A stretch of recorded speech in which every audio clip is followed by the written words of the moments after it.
Hi everyone, welcome back to another video. Have you guys ever wondered if the height it's an important factor if we're talking about competing, if we're talking about competitions, if we're talking about comparing two athletes on calisthenics? If your answer is no, then I'm here today to say you that it matters, and it matters a lot. Many people tend to think that the only thing that matters is the weight. So there are a lot of difference in categories of weight. So less than 70 kilos, then between 17 and 80 kilos, between 80 and 90 kilos, and so on. But people don't really, in competitions, height is not really counted. So you can see very short athletes competing against very tall athletes. So more than like 15 centimeters of difference. Now, why I say that it matters? The reason is physics. All right, physics is something that applies to us all unconditionally. So we can't change that. And the physics in this case are specifically regarding the length of our arms and our legs. If you just think about it, a taller person is going to have longer legs, longer torso, and this portion of the body that changes very slightly. So the neck and the head don't really get too long in people that are different heights. So I will just exclude for now the neck and the head, all right? But normally taller people has a longer torso, longer legs, and as well longer arms than people that are shorter. So if you just think, for example, about a pull-up, all right? You hang a shorter athlete and a taller athlete, you hang them from the bar. One athlete is 1.75 m, the other one is 1.85 m. I'm not talking here about absolute height, I'm talking about the difference between the two athletes. So the athlete that is shorter is going to have as well shorter arms. It's just natural. So if you measure this athlete right here is hanging, if you measure the distance that there is between, the base of his neck or the shoulder until the bar, that distance is gonna be less of 2 centimeters, maybe 3, or around that measure, of the athlete that has longer arms. Why? Because it's very simple. The taller athlete has longer arms, so he's gonna be further from the bar because he's hanging just with the arms. His arms are longer, so he's further from the bar. Now, if you if you don't count anything that could be difference between these two athletes of strength, condition, endurance, training, and so on. So if you suppose that these two athletes have the same power and are pulling at the same speed, at the exact same speed, the laws of physics tell us that the time required to do a specific distance is time equals speed divided distance. All right, that's pretty much it. So the more distance, actually no, it's the contrary. So time equals distance over speed, right? So divided speed. So the greater the distance is, the more time you're gonna require to do that distance if you take the speed constant. So the speed is not changing over time, all right? So that's what the physics tell us. So if you think about the fact that this guy, the speed is equal, we say it, but the distance that his body needs to make for complete the pull-up movement, this distance is less because his arms are shorter. So that means that the time is less as well. Less distance equals less time to do that same movement because the speed is the same between the two athletes.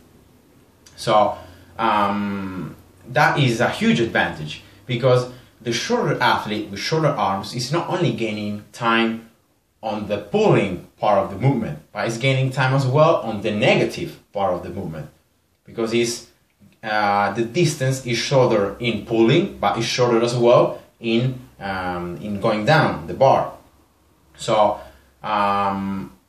if you suppose that these two athletes are going at the same speed, the shorter athlete has a clear advantage over the taller athlete. So the athlete with shorter arms has an advantage over the athlete with longer arms. And this happens for dips. Okay, it's pretty much the same. Longer arms means that the taller athlete has to go deeper, so has to travel more distance to do those 90 degrees angle with the shoulders.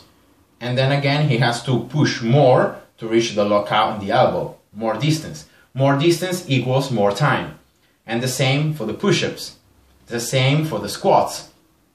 So the shorter arms athlete is going to have a clear physical advantage over the taller, the longer arms athlete. Absolutely. So if we're not counting any difference between their strength, their level, their condition, and so on. But now, this advantage of having shorter arms becomes a disadvantage if we're talking about explosive movements. For example, muscle up. For example, jumping or running, jumping long, jumping high, right? Why? The same rule against applies with this, pretty much the same physics law. So, because, again, the shorter athlete has less distance to travel to complete the pull-up movement, that means that in order to do a muscle up and go up on the bar, he has also less time, because again, less distance equals less time. So his muscles are going to have less time to generate that explosiveness to complete the transition and to complete the muscle up. It's just physical, less time. Less time of contraction, less time of the muscles generating as much force as possible to go up into the muscle. And therefore, for all the explosive movements, the athlete with longer arms is going to have an advantage over the athlete that has shorter arms. And again, they're for the same. And again, I just explained for the physics rule. He's going to have more distance to travel, so it's going to require more time to travel that distance. But because he needs to travel more time, he has more time to generate that explosiveness to go up.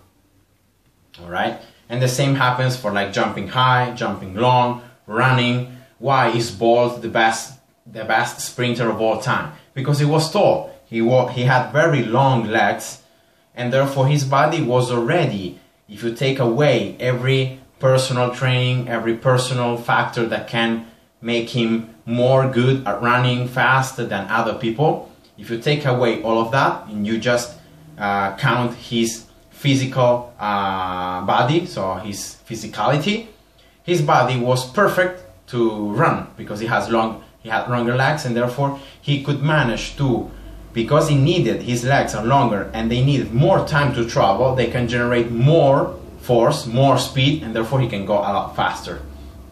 And that's it. So I think that in competitions it should be added as a condition for a competition, not only the weight but also the height, because as you're probably gonna be thinking now, the height matters, and matters a lot.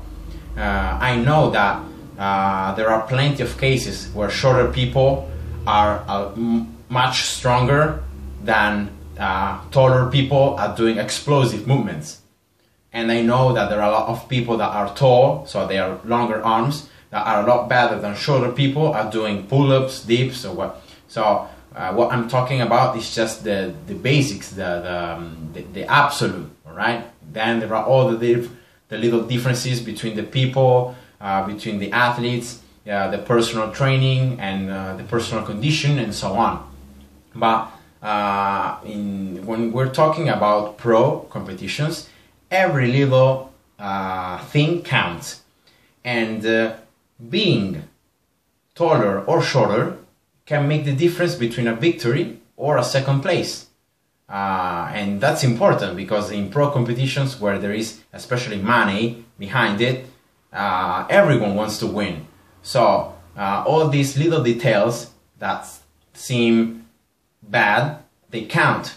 So it's important, I think, to start considering how the height could be impactful in calisthenics, in training, and especially in competitions.